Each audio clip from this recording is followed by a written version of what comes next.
দেখো আজকে সুন্দরীর শরীরটা খারাপ লাগছে, তাই এসে কিভাবে সিঁড়ির মধ্যে শুয়ে পড়েছে।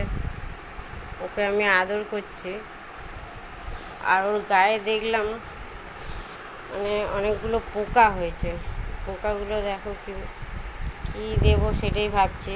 শ্যাম্পু দিলে যাবে কি না, না নিম জল দেবো সেটাই ভাবছিলাম। তা আজকে ওয়েদারটা দেখলাম এত বিচ্ছিরিভাবে মেঘ করেছে। দুপুরবেলা মেঘ করেছে খুব, তাই ওকে ভাবছি আজকে চান করাবো না। দেখা যায়, দেখেন বন্ধুরা কীভাবে আকাশে মেঘ হয়েছে। দেখো দুপুর টাইমটা কি মেঘ করেছে।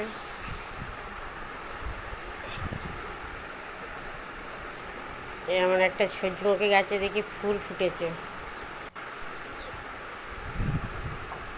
দেখো গাছে পেয়ারা দেখাতে গেছিলাম কিন্তু দেখতে পাওনি। যাই হোক মেঘ হয়েছে, আর সুন্দরী এখানে ঘুমাচ্ছে, ওর শরীরটা খারাপ।